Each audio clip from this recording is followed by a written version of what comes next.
welcome back to the channel, guys. Everybody can join us. We're just hoping this week that we get the rest of the engine bay ready for paint. That's the goal. We want to be finished with sanding and get everything washed down, clean, paint prepped, and all that by the end of this week. Because I am sick of sanding. So we're going to do that, and we've got a few other things left in the blaster that we need to finish up before the phosphate chemicals get here. And I'll show you what all we got in there. So in the blasting cabinet, we just have a few little things that we've got to finish. There's a, I'll show you in the door so easier to see. So we've got this coil holder right here, and the back side of the hood hinge still needs to be done. These are complete. And we've got some more stuff over there we've already done. So that shouldn't take long to finish the blasting. And then we've got to come over here, and I'll probably actually do this first, is go ahead and start putting filler on these areas that I had to work on the edge of the engine bay here where they had put those holes in there for that Monte Carlo bar. So I got to fill that and sand that down, same way over there. And then we haven't done anything to the frame yet down there, so all that needs to be sanded and paint prepped. Most of the rest of this has been sanded to 320. We still got some work to do over in that corner. That's a very hard, tedious area. It's hard to get to because of leaks over the years from the master cylinder. As you know, I'm sure brake fluid eats anything in its path, so there's no like rust, but it's just that bubbled up paint everywhere and all that, so it's hard to get off. And hopefully once we get all that sanded and everything finished there, we'll roll the car outside and wash everything down, and then put wax and grease remover on everything, get ready to actually paint.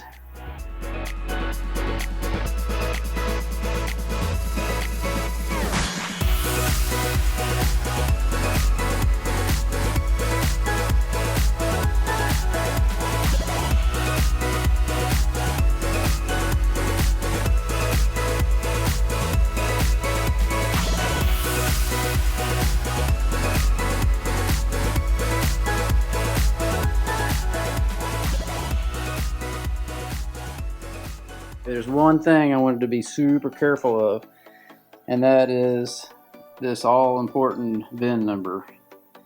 This proves, what this car is. And so, like when I start painting,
well, guys, today is the day we attempt to do the phosphate process on all of our parts over here. There's our parts: hinges, shock towers tops, springs, hood latch, and the coil bracket. We've got a fish cooker hooked to a propane tank. We've got some various sized pots.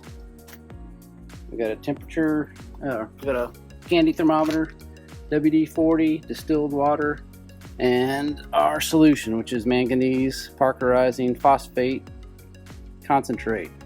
And this is made by Palmetto Enterprise, which has been doing this for many, many years. I think they said they've been in business for 45 years making this stuff. I hope that I got enough. We mixed 14 ounces of the solution with a gallon of distilled water.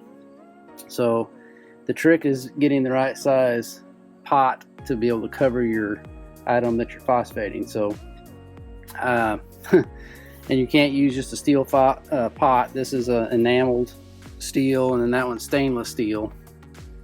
I really tried to find a stainless steel that was big enough to fit these hood hinges in, but I have not been able to find that. So I know if I put a gallon in my stainless steel pot, I can do all the small pieces and completely submerge them easily, but I'm not sure about this bigger one. So what I think I'm going to do is put the gallon in and get it heated up in the stainless steel pot. It's supposed to heat the water up to 190 to 200 degrees first. Then when it gets to that temperature, then you add the solution to it, and then put your part in. Part should start fizzing immediately where it's parkerizing it, and you let it sit in there until it quits fizzing, usually 8 to 10 minutes. Then it gets the longer it sits in there, the darker it gets. Then we'll take the part out, put it back over here on some cardboard, and then we coat it with WD-40, and that's supposed to keep it from, it's supposed to make the color set and keep it from rusting anymore. And then it says to wipe it down and do it 2 more times after that with WD-40, but we'll see what happens here. I'm going to set up time lapse, get the fire going here, and start heating the distilled water up to 200 degrees.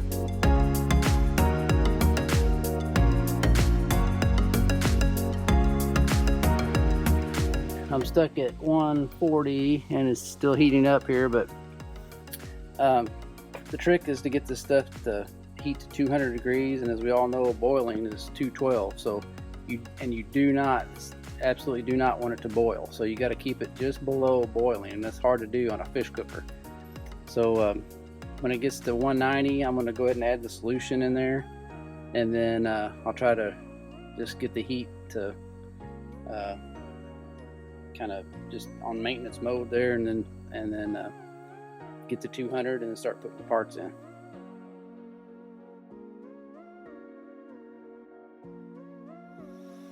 Okay, I'm setting at 190.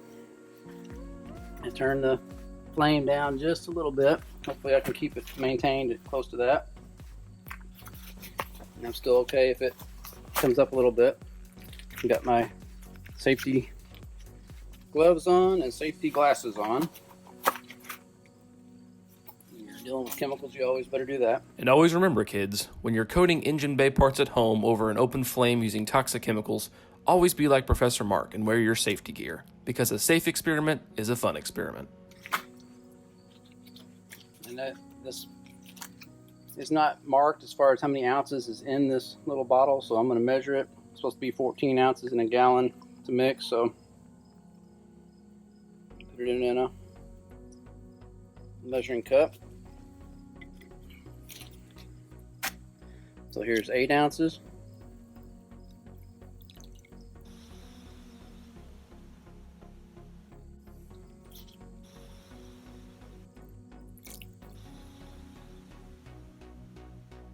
So what I'm going to do is let that get back up. I'm at 190. Went down a little bit, so it's almost up to 200. As soon as it gets to 200, I'm going to put the part in, the parts. And also, this stuff can be reused. So once I'm finished, after I let it cool down, I can pour it through a paint strainer and put it back in these clean distilled water jugs, and it can be used again. Okay, I'm at 200 degrees. Let me grab some tongs here. First thing I'll put in is one of these springs. It should start fizzing.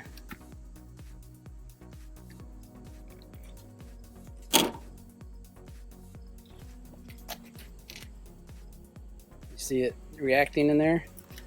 Go ahead and put the other one in.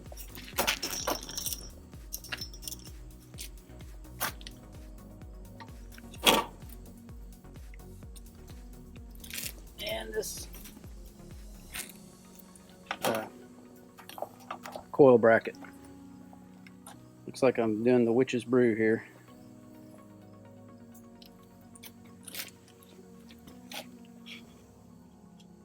Make sure this is not getting too hot.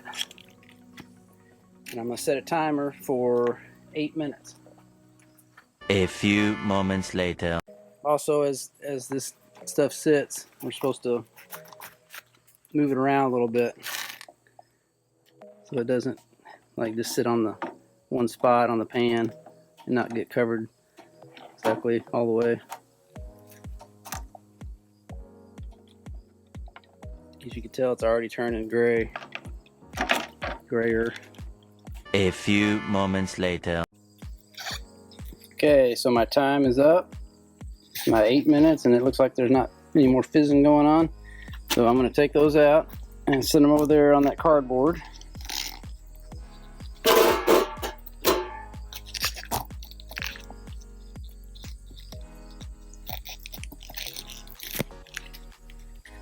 And then we will spray them down with WD.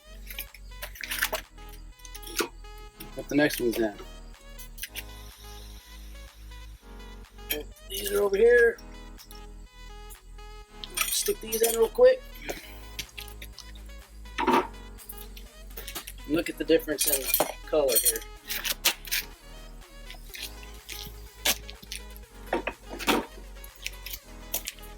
Now I'm going to spray these down.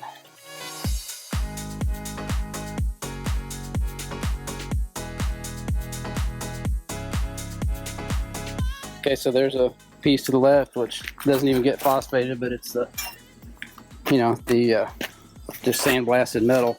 And look at how pretty that phosphated finish is. I mean, it does look like a gun barrel. So that's the way it looked back in 1966 when they coated the metal. Nice, even, dark gray charcoal color. That's the kind of things that really make a restoration stand out when you're trying to do things the way it was back then. It just adds a lot to it, I think. Of course, I might be the only one that knows that when it's done, but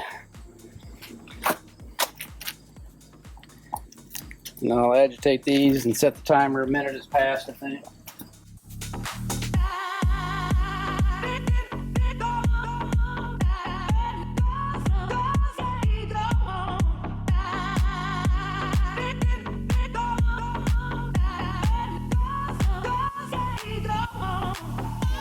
Yeah, I had to break out the bigger pot.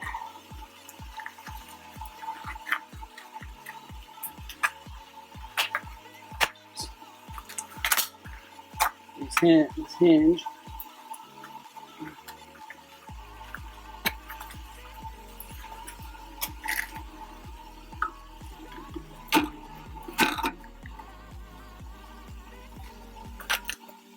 And it's definitely a hard one to do because you have to keep twisting it, turning it, try to get it even coated all the way around. Person really should buy 2 gallon, enough to make 2 gallons of this if you're going to do hood hinges. I thought I could find the right size pan, but I just couldn't. So I've still got this at, it's back down to about 195 now. So I'm going to crank it up a little bit.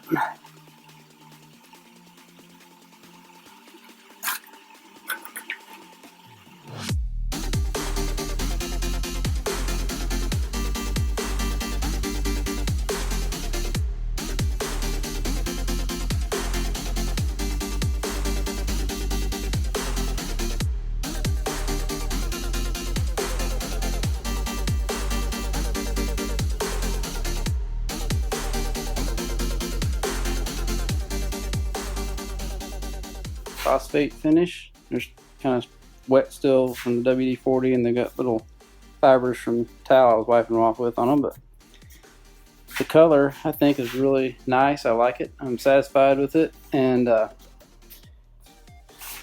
didn't have anything to put them on, so I had to run upstairs and get my wife's bath towel. I didn't want to put them on mine. That stuff's sticky. So anyway, I think that looks good, and I thought it was pretty easy, especially not having the right size bowl, right size pan to heat it with. If I had one thing to recommend something to somebody, that would be it. Make sure you've got the right size pan before you start, and then order enough